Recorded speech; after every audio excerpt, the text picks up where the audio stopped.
What's going on? Sorry for our tardiness. We tried to start a little early today, but we started late instead. But yet we still got a good show for you guys.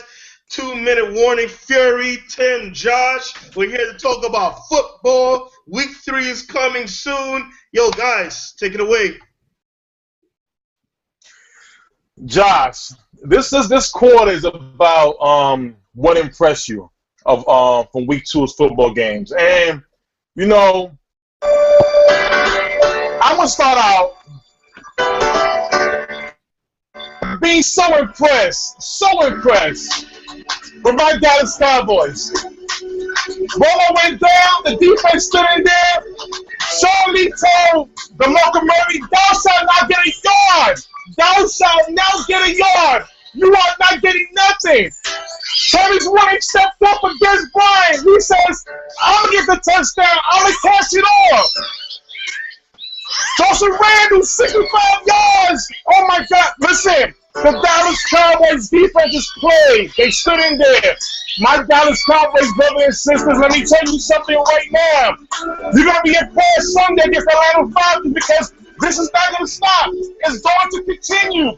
We are going to run the NFC East. What a beautiful quarter. Can I add really quick, Tim? Really quick. I just feel that. Don't be jealous, Sean. Do not be jealous. No. It has nothing to do with the Cowboys. I mean, I know we're probably jumping a little too much ahead because I think maybe there's a topic for the most the team that did not do so well. But about the Eagles, I remember a time where they had really crappy O-line, and they took forever to do something about it. Remember when Cobbs was the quarterback and Vic was the backup quarterback? And Cobbs got clobbered. It's like that was like the 5th year in. I'm like, yo, you guys got to change your O-line. And then he got injured. Vic came out. He's fast, but yet he always get caught at the end of the season and injured out every year.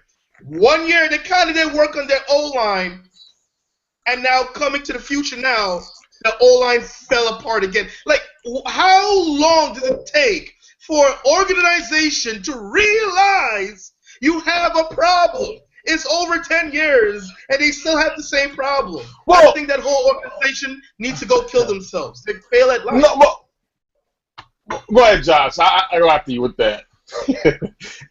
Well, I mean, if we want to stick on the subject, we're talking about the most impressive win. I just want to give my take before we get into this whole, because I can already tell quarter one's going to turn into an NFC East debate real quick. So the most impressive win, actually, I got to give it to a couple teams because I was actually really impressed with the Jaguars. I thought Blake Bortles held his ground really well against a top defense in Miami. Had people on their smartphones this Sunday, looking at their Yahoo fantasy roster going, oh, my God, the Jaguars, why did I take Ryan Tannehill in round 5 of my year draft? What am I doing? I mean, the Jaguars put on, they got people guessing right now what Miami even is. Are they fakers or pretenders or contenders? So, and I also got to give it to the Raiders. They looked really good last Sunday. Derek Carr, he came through. He even had Ice Cube going nuts in the stands, gave him depth, gave him love. He's putting a little pride back in Raider Nation out there, but I thought those were 2 impressive wins from week 1. And, I don't know about you, but I do a pick'em league, and I went 0 for 5, man. My 5 teams that I thought were sure bets, I fluked, like Tennessee, Philadelphia. Whew, man, I should have bet on this week. How dare you? But you know what? I'm going to tell you this. And of course, the Raiders, they look good. I was very impressed with them. I was really impressed how Denver Broncos came out of the what should have been a loss to the Kansas City Chiefs. They kept on fighting. Peyton Manning didn't look good. And Josh, last week, we talked about how his arm strength and everything, and Peyton Manning fought through the pain. But I'm going to answer Sean's question about the Philadelphia Eagles. And, and I'm going to say this. I've always felt the Philadelphia Eagles was always close. It's always close. Is that for some reason a major change happens and then it kind of shifts. And I'll start off with Andy Reid. Andy Reid didn't have the power, and this is my opinion, just my opinion alone. Andy Reid did not have the power that Chip Kelly had. Okay, Andy Reid had to fight for his roster. Chip Kelly didn't have to fight for his roster wherever he put in place this offseason. Andy Reid had to fight, and Andy Reid put in place a great team that all Chip had to do was stick with what you got and add on to it. Right. Instead, Josh, if you agree with me or not, the ego came out. You want to get rid of LaShawn McCoy for Kiko Alonso. Kiko Alonso, listen, he's a talented linebacker, but again, that ACL, you traded for a guy with an ACL injury, which we only take about 2 years to come back really full strength, not just a year. He's out again. Okay, you replaced LaShawn McCoy with DeMarco Murray. You said it's going to be a power running game. DeMarco Murray to me is not an east-west guy. He's a north-south runner. I don't know what you're doing, but it's not working. And on top of that, now you go ahead and you sign Byron Maxwell. Now, I mean, listen, there's no more Deion Sanders of the world. That's over with. But a number one corner doesn't give you 10, 15 yards of staying up. You got a lot of, especially Terrence Williams. This is a number 2 receiver. This is not Des Bryant. Terrence Williams. You lining so much back, giving that much cushion. This guy killed you with slants and other catches.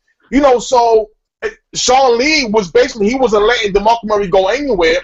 So, Chip Kelly had too much power to do what he did. And is this still a talented team? Yes, it is still a talented team. Usually you're going to have to run it a different way. You're going to have to run it to their strengths, not your playbook. And that's the problem. If I'm a Philly fan, I'm kind of in panic mode right now because you got these reports coming out that Chip Kelly was saying, yeah, they didn't know what plays were coming. Our players just didn't know how to execute them. And then, and then I'm reading today, there was a tweet that came out that DeMarco Murray is getting touched on average after 0.1 yards. 0.1. And when he was with the Cowboys, he was not getting touched until at least 2.8 yards. So that's monumental. It doesn't seem like much, it's only like 2.5 yards, in your mind, but in football, that's almost an average carry for a back. I mean, that's monumental right there. So obviously, DeMarco, he said, do I want to have another great maybe 1,500-yard season, or do I want to be greedy and take another couple mil for the year? He made the choice, man, and now he's suffering, and now you see it on the sideline. Did you see his restless bitch face over there with Bradford? Listen, I mean, he was crazy. When it was 31, he was like, give me the effing ball. He was yelling the sideline. Now, don't you know Caddy Williams, DeMarco Murray, got cut? He got cut because he opened up his mouth. DeMarco Murray now, was at this. Put it this way, if this was Des Bryant, this would have been all over Sports Center.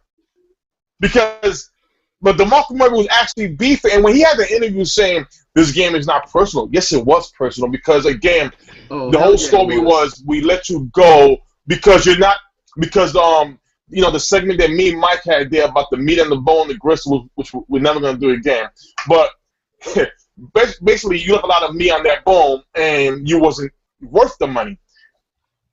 Now, if I'm not mistaken, I think every NFL fan needs to say, I'm sorry. I'm so sorry to all Dallas Cowboys fans because I was beefing. We let this guy go, and look at the result. That's $8 million. That's $43 million worth. His total, he got 8 yards for the season. He's on pace for 188 yards. He's on pace for 180 yards. He's supposed to be on pace for at least 1,500, not 88 yards. Now, they're playing the Jets this week at New York Jets. We're not going to give a prediction now, but it's another tough one. It's another tough one, Josh. I mean, but he does not have that O-line like he used to. I mean, the Eagles' O-line has always been horrible. Well, that's what I was going to say. I was going to bring up the point from what did he do last year? That's not true. DeMarco Murray, he bought his damn O-line freaking Apple computers. How often do you hear stories of a running back buying their offensive lineman, even like something like dinner? This guy went out and he bought his offensive lineman brand new Apple computers, the $2,000, huge, nice. Oh man, you don't do that because. Wait, you know what it is, Josh? Mind-boggling. Emmitt Smith did that. You know for a fact that he knew what he was leaving. It's like you say, you're leaving a Porsche to go over to this little Nissan Sentra kind of offensive line. Why are you leaving that for the extra mil when you know you're gonna be miserable for 17 weeks during the regular season? Especially when you know you're going to split the ball with Ryan Matthews and Darren Sproles too. You're not gonna get the carries. Well, the thing is too that his father had an interview, and it was funny because his father said that DeMarco Murray did not sign with the Eagles because of money. He signed because it was the best fit for him. And that's a lie. It's purely a lie. Yeah, I'm serious, man. Blew your nose? I'm sorry. That was a whole. No disrespect to DeMarco Murray's father. Don't ever say that again. It's a lie because if you didn't care about the money, you would have stood where you was at. Players watch other players, and he knew LeSean McCoy was having a struggle season last year. The only reason LeSean McCoy was able to make something out of nothing is because he's the most versatile back in the damn league, and because he can break ankles like Barry Sanders could. But DeMarco can't. He's not that type of back. So he knows he watches games, and he knows he watches other players. So he knew damn well what he was getting into. That's why he went to the Eagles, because he wanted the money. Right.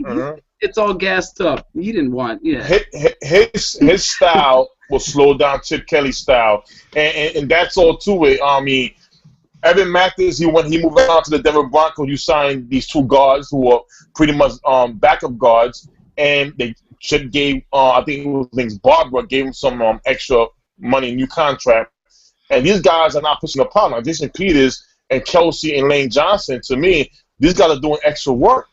Kelsey looked like he's out of breath. Chip Kelly has to get that ego to the put that ego to the side and play these guys to the player's strength and not to just a playbook. The guys are talented. They just don't fit his playbook, his style for what we saw the Eagles last year. And you did lie. Now I have to give credit to Max Hall for 2-minute warning because he's the only Eagles fan that I know. And the matter of fact that I've spoke to is that it's not saying, okay, fire Chip Kelly, but just take away his GM duties and coach these guys into their strength, which is fair. You have a lot of Eagles fans right now that I'm sorry if Chip Kelly was eating a Philly cheesesteak somewhere inside Philly, right there, he about to get it. Because these guys talking about committing suicide, they're talking about cutting. I mean, I don't blame Philadelphia fans. I really don't, because they have saw a playoff team. They have saw a 10-6 last year. Okay, 10-6. Chip. Add on to what we got. We got McCoy. We got Deshaun. You got Macklin. Instead, you like, we don't need McCoy. We don't need Deshaun. I'm gonna let Macklin go. Let's get Murray. Let's go. We don't need Nick Foles. Let's get Sam Bradford. Sam Bradford. I mean, man, he was throwing the football from his knees. From his knees, throwing it.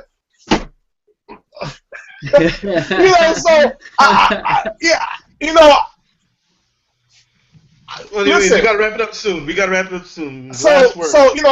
So I don't know, Josh. No, I agree with you because he's still talented. He succeeded though in Oregon is because he had a running game, and what's he doing? He has an 8-yard per game running game, and that's not going to open up anything for your passing offense. So why do you even have a personnel like Jordan Matthews and Aguilar if you can't even get your friggin' backfield going? Well, it's like only having your 2 back tires working when you have all-wheel drive. You ain't going anywhere. I'm sorry, Chip. You ain't going anywhere. It's going to be a hard-knock season for Philly, and it don't look good. Listen, on that note, we got to move on. What was that, Tim? Oh, God bless America. All right. All right, guys. We'll catch you on second down. We'll be right back.